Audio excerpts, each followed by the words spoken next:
Hello and welcome to this round 9 of Grand Prix Sao Paulo. I'm Tim Willoughby here with Aaron Forsyth, and we're going to get a chance to see some very cool decks in this format. We've got Carlos Almeida, he is on red-green Ponza. On the other side of things, Nicolas Picario, he's on taking turns. It's mono-blue, and it has the potential to go very, very big if it doesn't get stopped in these early turns by Almeida, who does not have early mana acceleration, which could be a little bit of a problem. Getting the first land destruction spell very early on in some matchups, super important. I guess in this one, maybe not quite so much, because the real action comes at the 5, 6, maybe even 7 or 8 mana for this mono-blue deck. Yeah, Carlos didn't have one of his 10 one-mana accelerants, and this Blood Moon kind of at its worst here against the mono-blue deck. Yeah, there are a couple of non-basics. Temporal Mastery here, miracled off the top, so that's going to be one of the easiest ways of getting extra turns for Picario here. He gets an extra land in play. All of these lands are basic islands, so they're not a big worry at all. And he plays an Exhaustion, so this means that Carlos Almeida does not get to untap any of his lands. Both these players working on the premise that they don't want their opponents to be able to do much with their lands. Carlos does it by blowing lands up, turning lands into basic mountains, and Nicolas just does it by saying, when are you meant to be using these lands? It's my turn now. Right. This is looking squarely in favor of the blue deck. It's really interesting because taking turns, when you're playing against it, it can feel like it's a very slow deck, but actually each turn moves relatively briskly. It's just it takes a lot of them. Right, it does one thing a turn, and that is take another turn. So 5 mana available here. So we're now at the point where Time Warp is potentially an option, but it's not necessarily like Nicolas needs to go for it and try and chain together his extra turn effects too terribly early here. He played the Temporal Mastery simply because it showed up. Tyler's Tracker here coming down for Carlos here. Does he have another Cryptic land? Command is not going to let that one resolve. Yeah, Cryptic Command, another way that against aggro decks that have lots of creatures, it can feel like taking an additional turn, just tapping down all of those creatures, functionally working kind of the same way, and having some sort of counter magic, very important. Another copy of Temporal Mastery off the top. This is exactly where you want them. When you draw a Temporal Mastery in your opening hand, that's kind of a dagger. Like, you know that in principle, if you're winning the game, you're going to get to the mana where you can cast it, but... And Jace will allow you to put it back on top of your library now that he's back in the format. Remand in hand here for Nicolas Picario, so he gets to feel all smart and clever with some counter magic, but right now going for another copy of Exhaustion here just so that he can make sure that not too much coming from the other side of the battlefield. Temporal Mastery, it's proven a very potent card in Legacy, not seen too much play in Modern, but this is very much the deck for it. Right, it's interesting that Sensei's Divining Top's not been in the format since its inception, I believe, which is kind of was the key miracle enabler that Legacy was using to take advantage of that mechanic. But now with Jace back, we've seen a resurgence of Terminus and Entreat the Angels, and now even Temporal Mastery. So I think Jace has finally found his home in the format with the miracle mechanic. So Scavenging Ooze here, it's not going to have very many creatures to chomp on, at least on Nicolas Picario's side of things. No creatures anywhere in his 75, but potentially can take a few cards out of graveyard. Some of these mono-blue lists do run things like Days Undoing just to make sure that they can get things going. Since Jace came back in the format, though, that not quite as necessary. Just all of these Remands and Cryptic Commands are playing out like different versions of Time Warps that it's just nullifying Carlos's entire turn.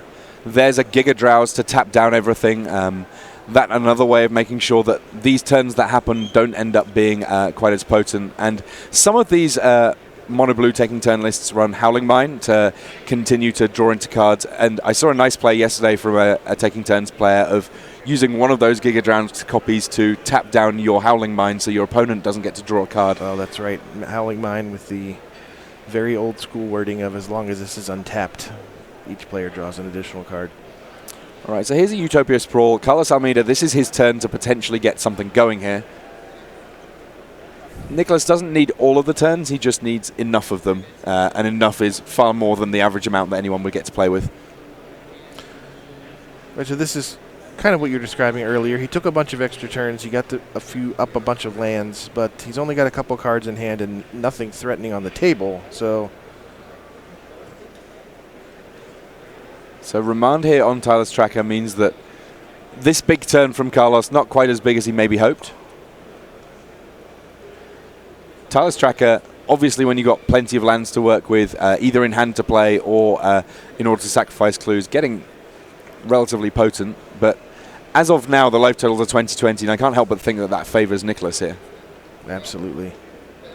Just the inability for Carlos to stick anything. Now, it may take us a little bit of time to actually hit a point where Nicholas finds a way of closing out this game, not notoriously replete with win conditions. There we have a Dictator crew fix at the end of turn, that the flash version of Howling Mine, but you can't tap it down with your Giga Drowsers even if you wanted to. You at least get to draw the first card off it because you play it at the end of your opponent's turn. That's a big deal. And plays a Time Warp. These Howling Mine effects, of course, extra powerful when you're getting a greater proportion of the draws off them. Right, this is where the engine kicks in. Now that you're drawing multiple cards a turn and taking extra turns, and your opponent isn't getting to draw the extra cards because he's not getting any turns.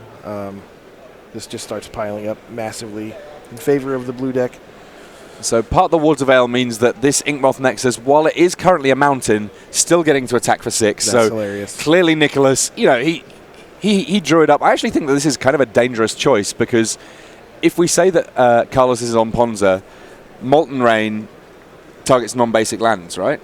Yes. So if he had targeted any of his islands, then that would have meant that there were fewer ways of dealing with the Inkmoth Nexus. Right, there are 3 copies of Molten Rain in Carlos's deck, and yeah, that would be an out to this 6/6.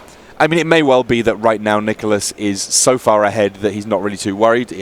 He's got only 8 damage left to deal here, and at this point he's drawn enough cards that he may just be chaining together his extra turns very neatly. Also, it's just deals 2 damage if it's a non-basic land. It destroys any land. My mistake there. Apologies, viewers. As it stands, I guess Carlos has more outs to an animated land than a list that was only trying to kill a 6/6. And at this point, with Nicholas drawing enough extra cards, I'm sure he has ways to protect that or make another one very easily. So, looks rough for Carlos. It's interesting when in R&D, whenever we're printing extra turn cards, we always have, every time we have more than one in a format, we have to build a deck like this that's trying to. Well, of course, there's the new one that's the Biobox promo for M19, an instant speed way of taking an additional turn, which I think is a first, aside from Final Fortune type effects. Yep, we have that with Nexus of Fate, and then there's also Magistrate Scepters in M19. Yep. So a couple other ways to take extra turns, and maybe we'll see some of those cards showing up in these modern lists in the future. Yeah, time is a marvelous plaything, that the flavor text on Temporal Mastery, and I think that, to me, like, it's the perfect Mythic is a card that lets you take an extra turn because it really does feel like you're playing a different game all of a sudden. It's like one of the most cheating feeling effects in the game.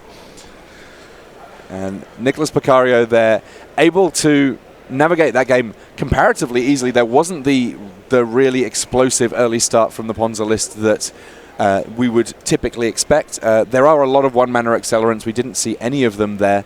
And I guess that game was a total blowout. Nicholas never took a point of damage, and he never had a single land destroyed, never was threatened for a moment.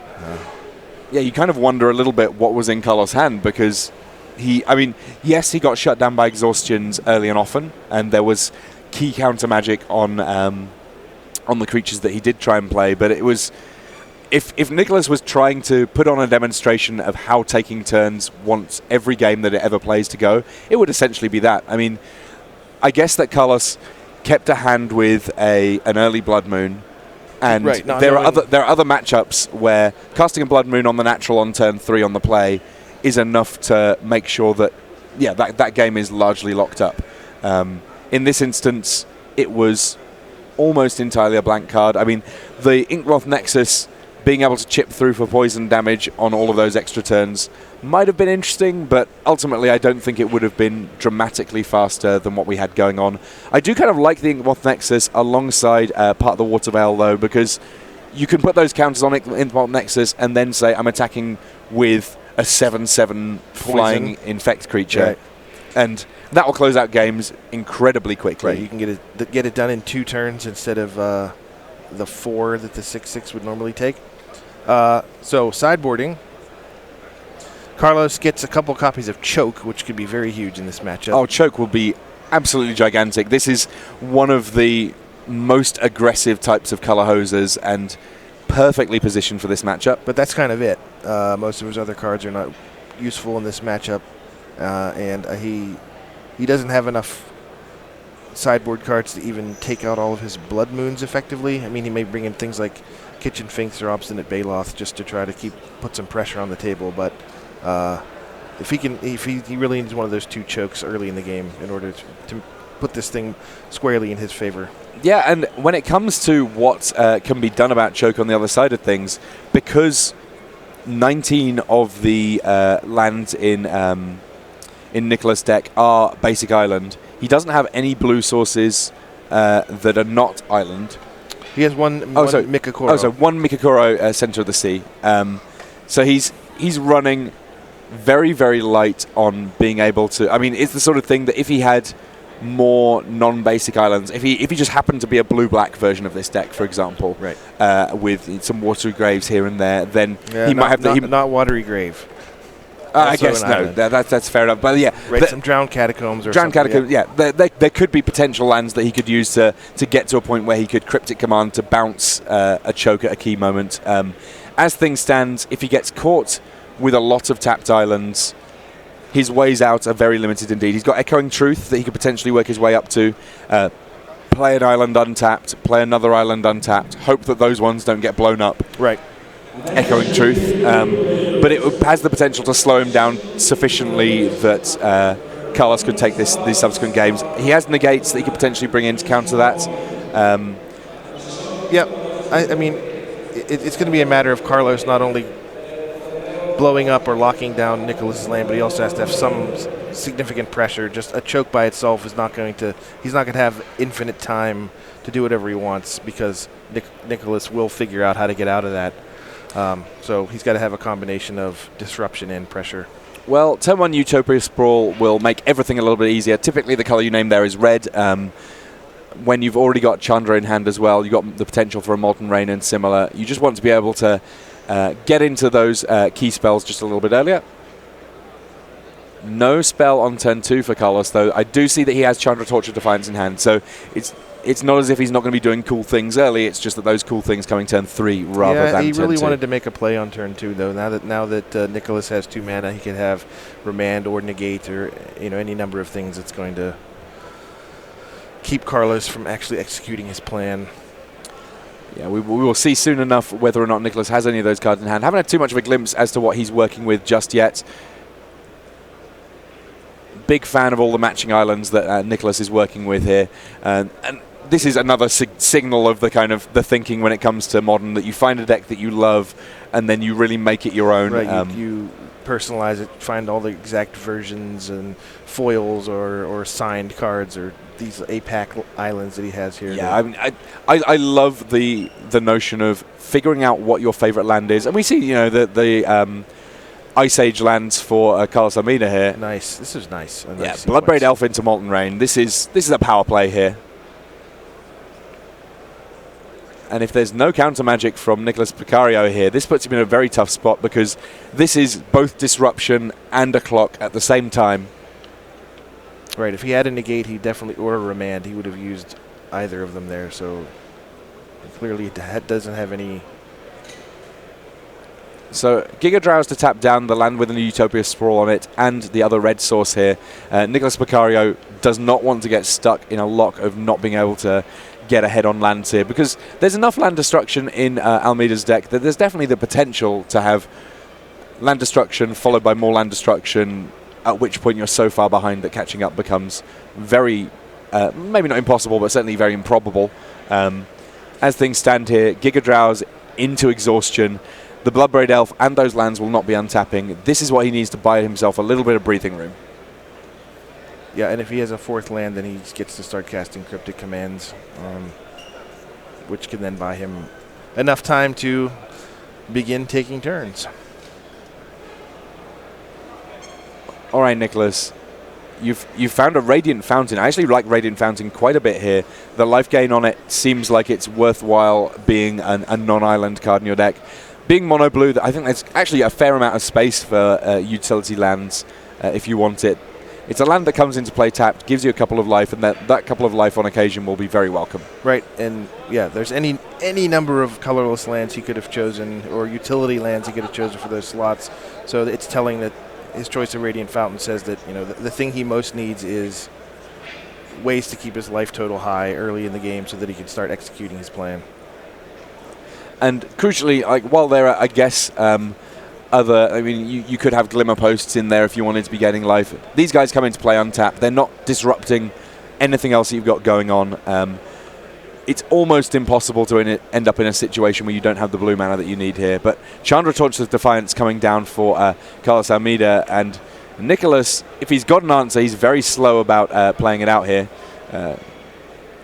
Looks like currently he's not tapped double red to cast that Chandra Torch of Defiance. He has not. Might want to just get that fixed. It may be that Nicholas is just making sure that like slight misstep is just notified to a judge. It's one of those things that even if it's just a misstep, it's important that these things get logged, just so that if it were a pattern of something more, that the judges have a hope in being able to catch it. An easy mistake to make, an easy one to fix. Hopefully this will be resolved quickly.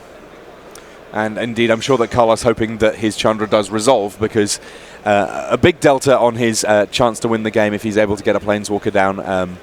That's something that is unfettered by the likes of any amount of copies of Exhaustion that come going forward. Obviously, Time Walks are still pretty good at having Chandra sat on the sidelines, but we will see what comes. I am almost certain Nicholas has a Cryptic Command in hand, so I think this is a formality of straightening out this mana issue before that Chandra gets countered.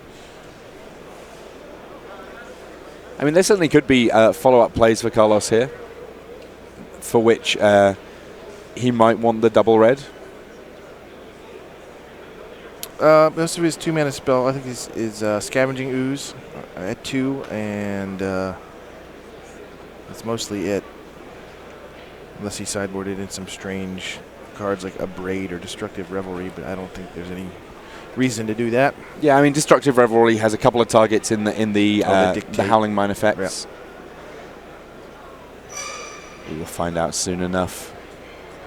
I mean, if you're Nicholas Picario, what's the kind of the red line for you of the life total that you want to kind of stay above here, just so you can feel safe enough to go about your business? Well, like is there a point where you're like, I must be losing this game because I've only got 4 lands in play and I'm at less than 10 life, say? I think 10 is still safe. There's only a couple of Lightning Bolts in Carlos's deck. I think he has to be debating whether or not he would have left them in this matchup. Other than that, the reach cards that are going to cause him problems, Inferno Titan can deal him damage if that hits the table. I mean, I guess Stormbreath Dragon has haste, right? It does. Stormbreath has haste. Bloodbraid has haste. So I would say, 7-ish life probably feels safe. So we can see that we've got a red shirt in the area, so I'm sure this situation will be resolved relatively quickly at this point. They might just be double-checking to make sure there's not been any warnings in the past for mistapping lands, because that's the point where you can sometimes come a cropper if you find yourself having made the same mistake a whole bunch of times. Once you've had a warning about it, that warning is to remind you to not do that in the future, because at some point it can escalate into stricter penalties.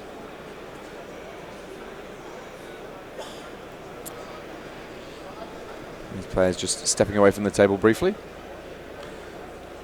It's cool seeing Radiant Fountain show up in Modern. I remember when we made that card for the core set, it was kind of a super late edition. We had an extra common land slot that we wanted to make up something new for, and my idea here was this, just a simple gain life land will be popular, and it showed up a little bit in Standard. Remember, Pearl Lake Ancient was a card that you could use to bring it back to your hand and replay it. I guess that coming up with one common basic land is a little... common additional land is a little fiddly because so many lands come in cycles of 5. Right, and usually that one land is something like a Evolving Wilds or a Rupture Spire or something that's a 5-color fixer. But we had enough of those in that particular core set and just wanted something else and something that's common and simple and appealing. That one was kind of a cool find for us, and I've seen it in many decks in many formats this weekend. Yeah, and it's nice to be able to throw something to players that already have kind of a land theme going on, are looking to do something a little bit different, enable something a little bit unusual. The fact that it comes into play untapped is gigantic for a lot of those decks because there are so many other lands that can come into play tapped. That's one of the easiest R&D knobs to tweak, I guess, to adjust the power level of a land. Yeah, and we honestly didn't have much of a thought of it being a tournament card, just kind of an appealing, newer players love gaining life, and that it was going to be a fun thing for them, but it's obviously 2 life, untapped, good enough for now even modern. So it's very cool. Yeah, we like a little bit of that. And I guess that must be one of the fun things for you of coming to a GP. You don't make it to quite so many GPs as some of your colleagues, but just being able to go around and get a feel for what new innovations people have found for the cards that potentially got printed for a completely different reason.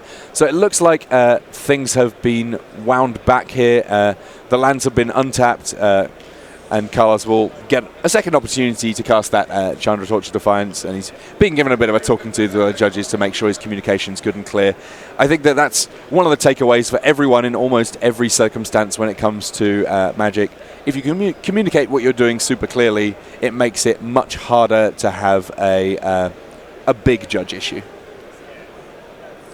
A big dice going on this Chandra, so which has resolved. Okay. +1. Which of those +1 abilities do you want to use, Carlos? Looks like it's adding red to the mana pool. That meaning that Tireless Tracker getting cast for just a single green, and there's still that Stomping Ground left available for maybe a cheeky Lightning Bolt at some point. A Resolved Planeswalker, potentially kind of a problem here for Nicholas Picario. There is a land to enable the Tireless Tracker, generating a clue token, which he could cash in as soon as he likes here. Yeah, now he has 2 mana. The clue, getting that extra card. I mean, Chandra against Exhaustion, a really interesting fight, because you do have this whole thing of, well, she can generate mana if you want to as well. That's right. Those are not dead turns. So Dictate of Crewfix, meaning that Nicholas Picario at the end of turn, they're getting an enchantment in play, and his draw step, drawing an additional card. Right, he must really prioritize getting that Dictate out, because I do think he could have interacted with some of Carlos' spells last turn, but instead just opted to make sure he could get his Dictate out and start drawing extra cards. So end of turn, a clue getting cracked by Carlos there, pumps up his Tireless Tracker, draws a card for his trouble, and this game, suddenly Carlos, he's got mana, he's got threats on the battlefield, he's drawing additional cards thanks to the help from Nicholas Picario. If we said that game 1 was all about what Picario wants to have going on, Carlos has to be feeling, at this point, fairly good about what's going on. He's really not seen very much from his opponent at all, and that might mean that Picario has a hand with a glut of the more expensive ways of taking additional turns, rather than this early interaction that we saw in game 1. Yeah, if we had the advantage bar at this event, it would absolutely be far in Carlos's favor at this time. He seems to have everything he wants. Extra card drawing, a legitimate threat in Chandra that doesn't matter if he doesn't get to untap or not, and 7 power of attackers. 7 power of attackers, but he's got something going on before combat here. He's ticked up Chandra, and he's using a Molten Rain on one of those islands here. Interesting, he could have targeted the Radiant Fountain trying to get 2 damage, but he must feel that denying him access to blue mana.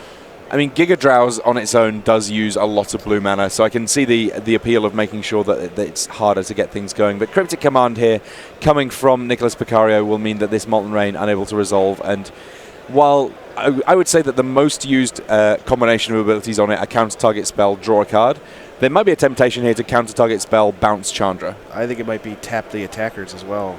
Also a Counter Target Spell we like. Yeah, that one's happening. That one is happening. Now, what the other mode is yeah, I feel like Carlos can just replay the Chandra right away. Yeah, it's going to be unlikely that can be stopped. So yeah, that's a fair point. Tapping the attackers, that's kind of buying a turn. Right, he's dead in 2 attacks with what Carlos has in play now. So, yep, he has to preserve some of that life total here.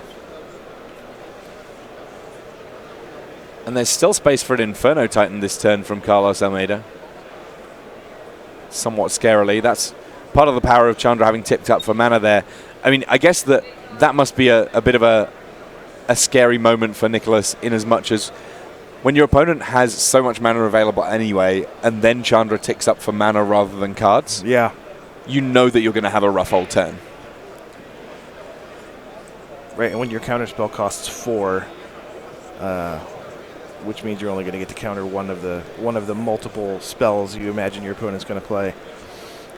Now, the cool thing about Inferno Titan, it really does not take very long for an Inferno Titan, even if your opponent's at 20, to deal all of that damage. It comes into play and deals 3 damage, in this case, all at Nicholas' face, and then whenever it attacks, it's dealing damage, and the fire breathing on it, plus being a 6/6 body, it will close out a game incredibly quickly. Right, so Nicholas is now dead in 1 attack, so he has to take control here and keep it until the game is over.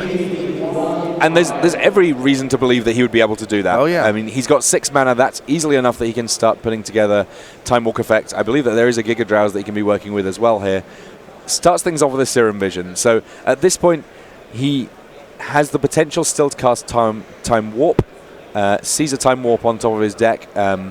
But right now, he's going to have to figure out something different. He does have a Cryptic Command in hand in addition to that Giga Drowse, so at least attackers he's not going to have to worry about too much. But Giga Drowse and the Cryptic Command, sooner or later, that Chandra is going to become a problem for him in terms of threatening an ultimate. Right, in the meantime, it could just do 2 damage to him a turn if Carlos uses the other +1 ability. And that's something that can't be stopped by tapping or anything like that. Carlos here, reveling in all the cards that Dictative Crucifix gives him. He's got enough mana that he's basically always going to be able to deploy them. He's got plenty of clues to spend that mana on if he doesn't find any key threats initially. So he should definitely declare his attack before casting any more spells, I think, so that if Nicholas has a Cryptic Command, he has to use it without countering anything. Yeah, ticking up Chandra first I like, because it means that you know that even if there's going to be a bounce on Chandra, you've got some value out of it this turn. Revealing Stormbreath Dragon, kind of an interesting one, because it now opens the door to Cryptic Command being. There's not much point to casting it, though. He already has so much more damage on the table than he needs. That this is just, it might have been better just to take the 2 damage and not cast it. And with Nicholas letting it resolve, clearly he has other things in mind than getting attacked for way more than his life total. Yeah, counter and tap down your team. At this point, a very straightforward. It might not be countering it. Like I said, that card. He's just tapping and drawing a card, I believe. So we know that card was a Time Warp that he left on top with Serum Visions. I guess the Stormbreath Dragon's monstrous ability could become threatening at some point. Yeah, accurately named. The monstrous ability dealing damage equal to number of cards in hand. And realistically, this blue deck can frequently have a lot of cards in hand. But here we've hit the point in the game where it's time to start casting extra turn spells. Temporal Mastery at full retail, so that presumably will have been set in his hand since the get-go on the game. All right, and we know he has a Time Warp as well, so he can do this again. Gets to Time Warp and even chip in for a little bit of incidental infect damage. Incidental for now, of course, until it potentially wins the game. Goes for Chandra here. Just trying to keep her off that ultimate. A temptation there to do a cheeky lightning bolt on the Inkmoth Nexus. Though I guess you don't know how many turns Nicholas is going to be taking at this point. Snapcaster Mage in hand for Nicholas. That another way that he can rebuy that Time Warp in the graveyard. And with all the creatures tapped down, it's also a damage source. It's not pretty, but No, but you can definitely get there. If you're taking all the turns, it kind of doesn't matter how much damage you're attacking for as long as it's more than 0. There's that Radiant Fountain coming along again, the second copy of that one. 2 Ramans in play now. In hand, sorry.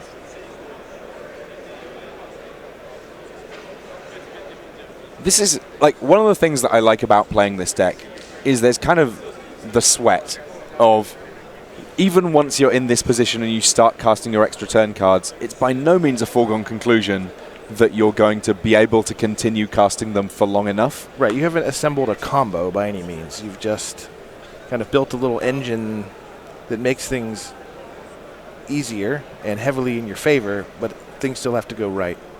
And knowing when to pull the trigger on starting casting extra turn cards is a little bit of a dance. Getting a feel for how many turns you can allow your opponent now so that you can wait on having more resources later. Okay, so part of the Water Veil. That's part of the Water Veil being cast without Awaken. Costs a full 9 mana to cast with Awaken, and that's not quite where we're at just yet. Carlos looks like he's considering some responses here. Right, so we could either have, the bolt or the naturalize effect in hand, or we could be looking to just cash in some clues to try to find it. I mean, for now, Nicholas, he's going after Chandra rather than attacking Carlos' life total. I guess that at some point in the future, when he's doing really big chunks, he can start worrying about his opponent. So you've played this deck a bunch, right? The blue deck. I've played various iterations of it. It's amazing how, like, the addition of Jace, for example, changed it quite a bit. Snapcaster Mage is a very classy win condition. I actually didn't play part of the Water Veil quite so much. It definitely speeds up your win, but it's of the time warp effects that you can play, it's not the most efficient. So Carlos using one of his bolts on something. The Ink Moth, looks like. Conveniently, not much red mana available afterwards, so Remand here getting played.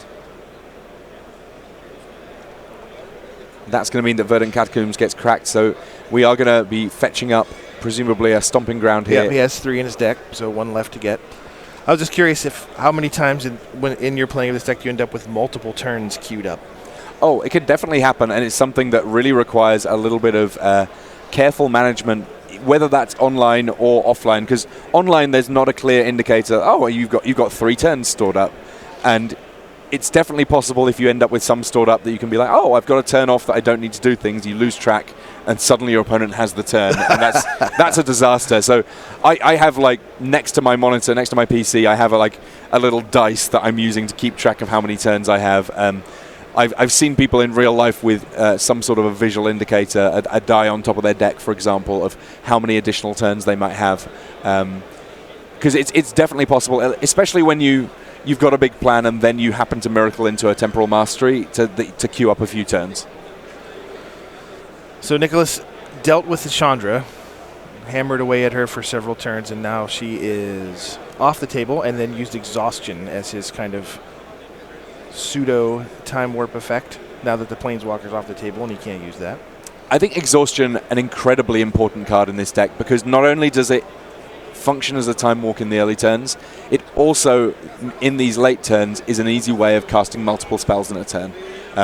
Typically you need an absurd amount of mana to be able to cast a time walk effect and do anything else really. Exhaustion is the one exception to that. Obviously, it is reliant on your opponent being tapped down low. It does give your opponent the opportunity to play 1 land and maybe get something going. But generally speaking, 1 land isn't enough to really create too much pressure.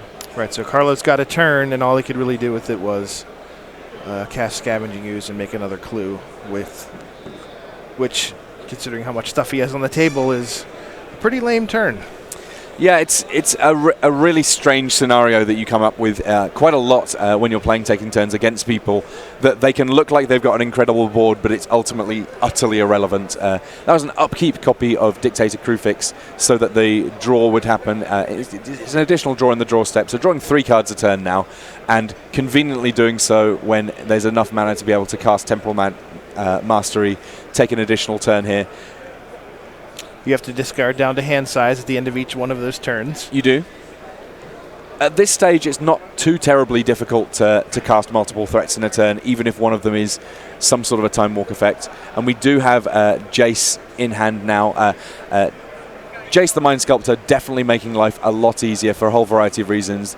Easier to cast those Temporal Masteries on the cheap, and represents a pretty straightforward win condition. In many respects, a quicker win condition than attacking. Right, he is plussing it to try to arrange the top of his own library, looking for more turn-taking effects. The Scavenging Ooze has brick-walled the Snapcaster Mage. Yeah, it doesn't take too much to brick-wall a Snapcaster Mage, it must be said. And what was that representing? Not quite sure.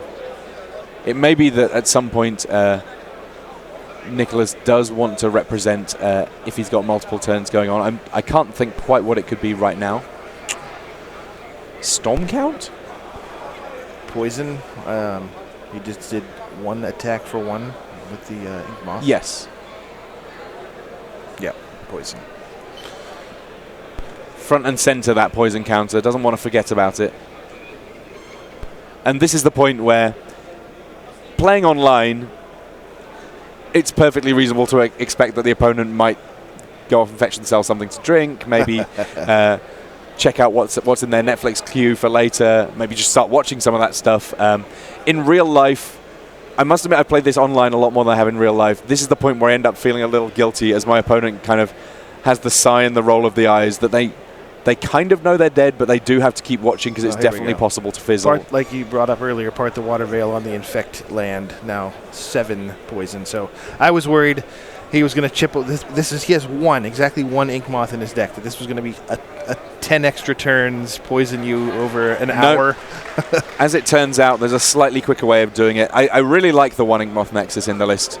It's not something that I've seen run in every list, and I think that if you assume that running Part the Water Veil is good, then having the Ink Moth Nexus is good, and maybe the other way around too, that having the Ink Moth Nexus means that Part the Water Veil suddenly becomes a sensible inclusion. So a nice addition to the deck that's certainly not ubiquitous. That was an impressive win for the Taking Turns deck. In Game 1, the red-green land destruction deck didn't do anything relevant, and the blue deck won easily, but he got to do what he wanted in the second game. He blew up some lands, he resolved Bloodbraid Elves and Planeswalkers and Dragons, and none of it mattered.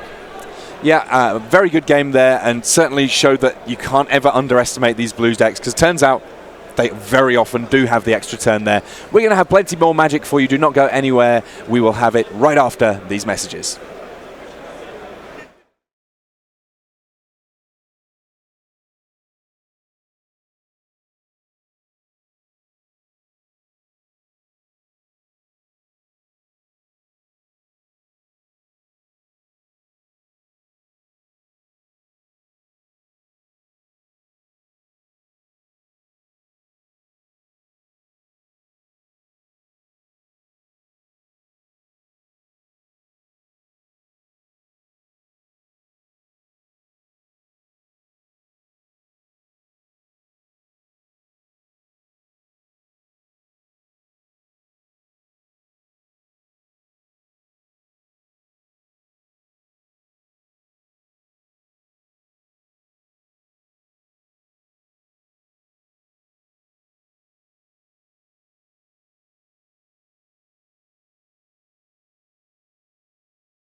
Hello and welcome back to Grand Prix Sao Paulo. It is Good Morning Magic, our very first round of Magic here on day 2 in Sao Paulo, Brazil. I'm Tim Willoughby here with Aaron Forsyth, and Good Morning Magic on day 2 of GP. Well, you guys, if you don't know already, this is all about showing you some of the cool decks that made it through to day 2. We're going to get a chance to do a little bit more of that. Our main match is finished, but we've got some Time Walk Magic for you back down in our feature match area. Let's go down and see it.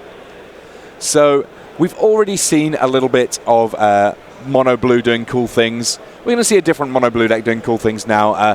Vinicius Costa, he is on Merfolk up against Roberto Reyes on humans. So both of these decks, Aether Vial decks, but going to be doing very different things with them. Cabinet Souls on turn 1 from Roberto Reyes, naming humans, one must presume, and followed up by an Ancient Ziggurat there. So his mana base looking kind of great, and in some respects, these decks doing similar things but with very different cards. Yep, these are the kind of two premier tribal decks in Modern. Both using Aether Vial. Both have great mana. Yeah. Merfolk just being typically mono blue, although we've seen blue-green show up from time to time. Humans, a relatively new addition to Tribal, both in terms of good modern decks and in terms of just Magic history, right? Because for a long while, a little gun-shy about having the human creature type in there. Right, yes, humans was added to a lot of different creature types, and every world we visit in Magic has humans living in it, I guess with the exception of Lorwyn, but there's just new humans to look at for this deck every single time a new set comes out. Essentially, the Merfolk synergies are ones that, you know, as game designers, we typically planned around and know when we're making a new Lord for Merfolk or a new Merfolk that will probably get tested in the Merfolk deck, but a lot of these cards showing up in the human deck, you know, like Reflector Mage or Mantis Rider, you know, we hadn't anticipated being part of a tribal they're just synergy. Incidental, another one of the great humans that's been printed over the years. Now, obviously, Champion of the Parish and Thalia's Lieutenant, those are a little bit more explicitly all about being part of Team Human. Right. Thalia, a Guardian of Thraben there, completing the team right now for Roberto Reyes up against this lone Merfolk on the other side of things, Silvergill Adept.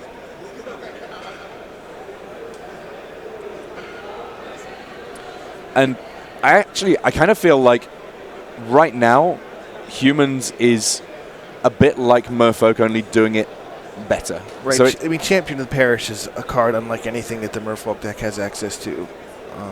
Like the Merfolk deck needs out many, many lords to simulate a card of the size and impact on the board that a single Champion of the Parish can have. And while both these decks do their disruption in different ways, the Merfolk list, at least in Game 1, we see a Spell Pierce drawn there for Vinicius Costa.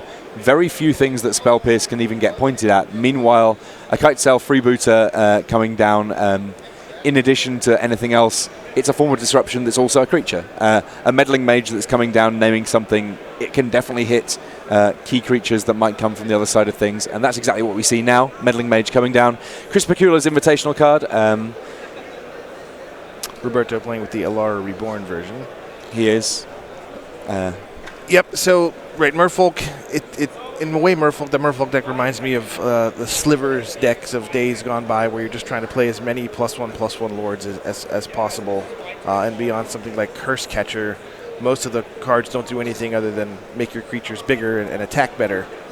But the humans deck has the couple key tribal cards like Champion and the Lieutenant, but then it gets to just pick the best disruption and interaction from among the entire format, because so many of them just incidentally are humans, like Meddling Mage, Reflector Mage. Some lists play Dark Confidant. You just have a whole array of effects at your disposal that something like Merfolk does not. So what we see here in hand for Vinicius Costa, obviously Kitesail Freebooter just the one target, but Roberto getting a good feel for what he's going to be facing down in future turns. 2 copies of Master of the Pearl Trident, that the kind of Lord of Atlantis Redux, only affecting your own Merfolk. On top of that, a Master of Waves. Master of Waves, once those Master of the Pearl Tridents already down, represents there's a lot of devotion to blue, that creating a lot of elementals. But it doesn't look like he's going to have close to enough time to deploy this plan. Yeah, big swings here coming from Vinicius Costa. Yes, there's an Aether Vial to put into play, Master of the Pearl Trident, meaning that Silvergill Adept, is briefly not the only Merfolk on the battlefield. and gets to trade with the Lieutenant, which is a great card to get off the table. Yeah.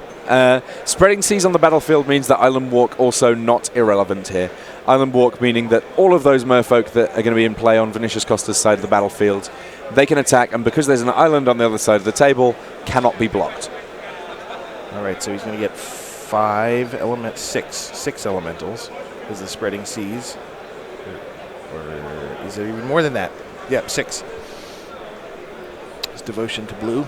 So all of a sudden, Vinicius Costa, he's got a lot of blockers in all of those elementals, and he's got a reasonable amount of unblockable power here. The Master of Waves, naturally not too large, but being pumped by 2 copies of Master of the Pearl Trident. The Masters each pumping each other. There's a Mutavault there to potentially get in as a Merfolk as well. Meanwhile, all these elementals can block perfectly fine. The big issue for Vinicius is actually just the fact that there's one creature on the battlefield that has flying. The Kitesail Freebooter can chip in for a single point here and there, and actually means that this is still kind of a close race. Right, he's at 3 life. Those early turns for humans were very punishing.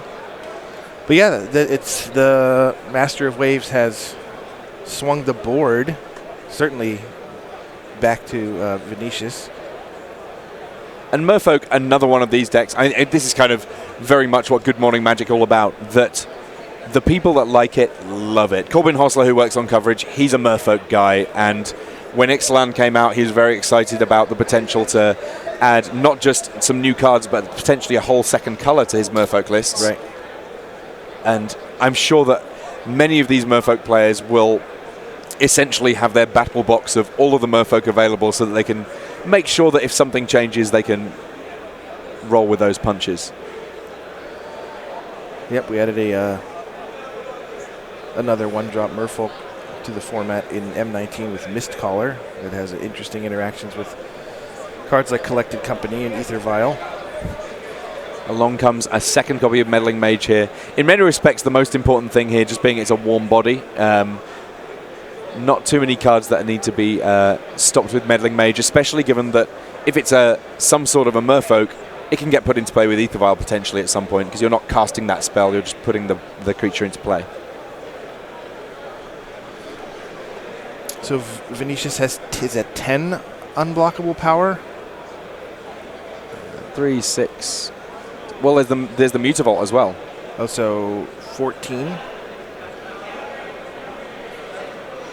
Yeah, I think this race might be in favor of Merfolk here unless something changes. It's pretty close. Which seems crazy to say when the life totals are 3 to 20. Right, so because he's taking 1 from the freebooter, he has to block all of the ground creatures. So we'll assume he does that with his various elemental tokens. I mean, this Meddling Mage that's attacking is only trading here.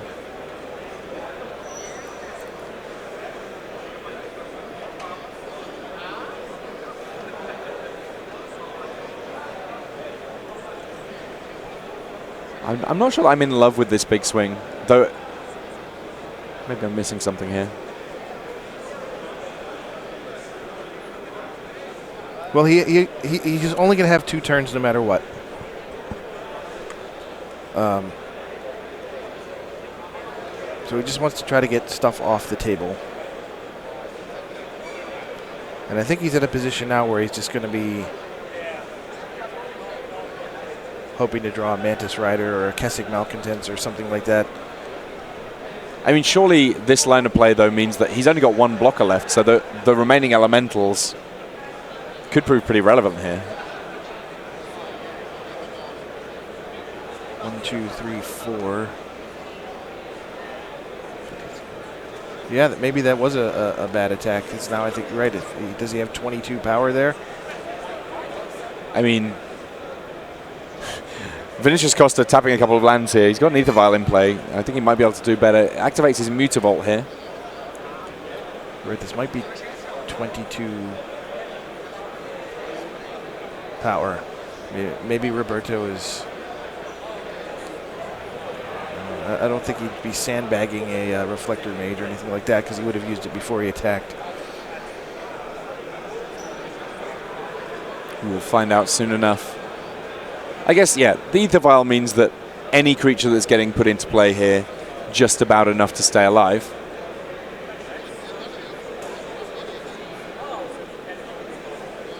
You can see the little jiggly leg of excitement here from Vinicius Costa. Maybe he's managed to steal this one.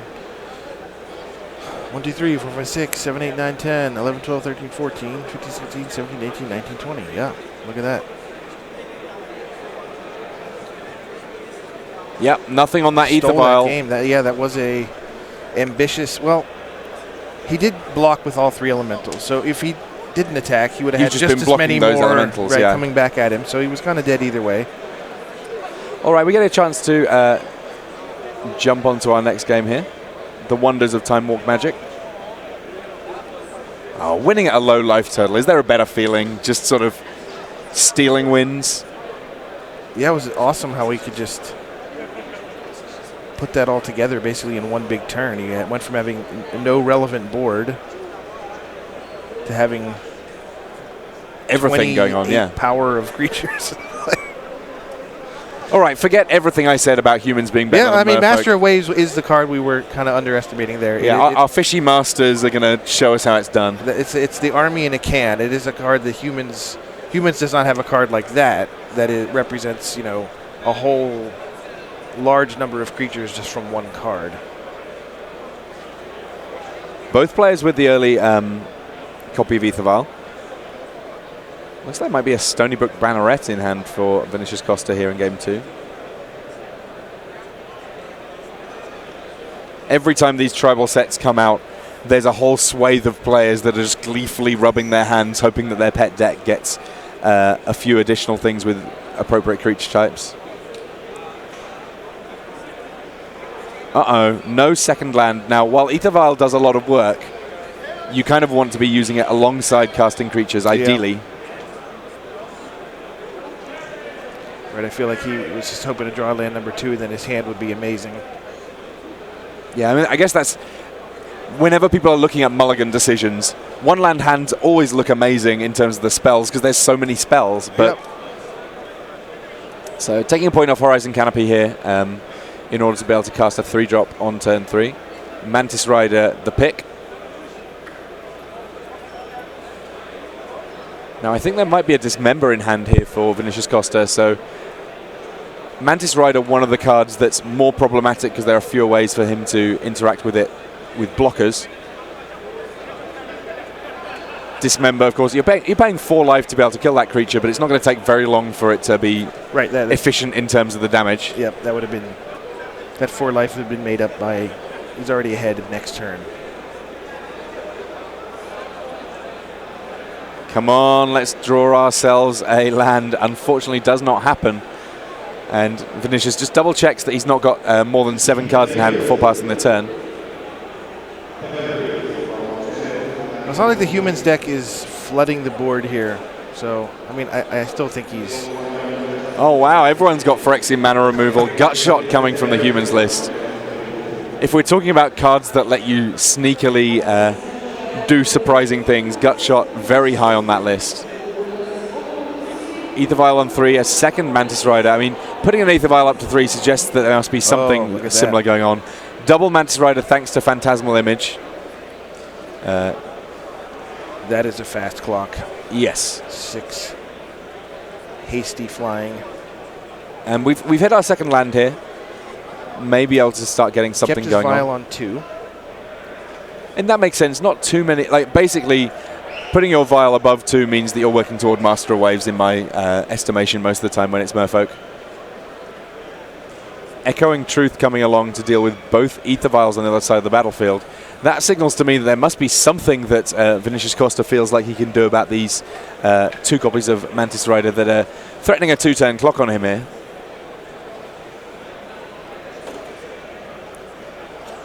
Right, is he going to just go down to 4? Or does he something he can vial out that's going to deal with one of them? His own Phantasmal Image, perhaps? Oh, Stony Brook Merfolk Trickster. Oh, perfect. Yeah, sorry, mistook that artwork there. But the Merfolk Trickster, when it comes into play, it does target an opposing creature. Phantasmal Image doesn't like people looking directly at it. A very fine imitation from a distance if you're squinting, but as soon as you really put the beams on it, it does vanish away. Spreading Seas on Horizon Canopy here. No mana available to be able to activate it just now, because that Ancient Ziggurat can only make mana to cast creatures. And we saw that the Spreading Seas was ultimately the thing that won the game for Costa in Game 1, because it was what turned on all of that Island Walk. Roberto here carefully figuring out what he wants to do. Like, all right, Reflector Mage clearing a path, but it only stops spells from being cast, not from being played. So he's buying himself time against that Mantis Rider, but it's still... Oh, look at that. Harbinger of Tides bounces it, and here's Master of Waves. All of a sudden, 5 elementals. This is exactly what we saw in Game 1. Vinicius Costa going low on life in the early stages, but then having a decisive way of turning things around when we hit the late game. Stuck on one land for multiple turns. Master of Waves, just such a huge breaker in this matchup. And it's a Pro Tour winning card, Pro Tour Theros, all about the blue devotion. When Reflector Mage is excellent against it because the elementals can't survive without the Master on the table. I always thought that was a very flavorful use of a Lord in a slightly different way. We see that second Reflector Mage doing good work. A double block on a 2/3. The tokens naturally have 0 toughness, and they're only kept alive by the Master being on the table. All right, so Vinicius Costa having to pass things back here. Plenty of cards in hand for him, though. This is what happens when you get stuck on land for a little while. Mantis Rider back.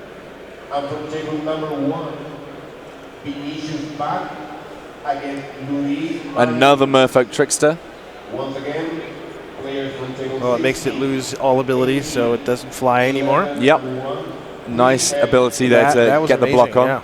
Merfolk Trickster, a very important addition to this Merfolk list, and not one that I'd really considered in terms of where it sits in this modern format just yet, but it's been doing fantastic work for Costa here. Dismember on the other side of things, but there's another copy of Master of Waves to keep those elementals around. And get a whole pile more. Wow, look at that. I like it a lot. This could be it for Vinicius Costa here. And we're hearing that was the end of it. You know what? The guy on the camera pretty much just hit pause at that point. There's that many elementals. It's all over. A big, big win there for the Merfolk list. It turns out fish versus humans. We better watch out because the water's all around us. All hail the Master of Waves. Okay, well, that is the end of our round this round. We hope you've enjoyed our little foray into some fun decks. We're going to have Riley coming across to take it on the next round and potentially bring you a few more cool decks. You up for another round, Alan? Yeah, one more. Awesome stuff. Do not go anywhere. We're going to have more magic for you right after these messages.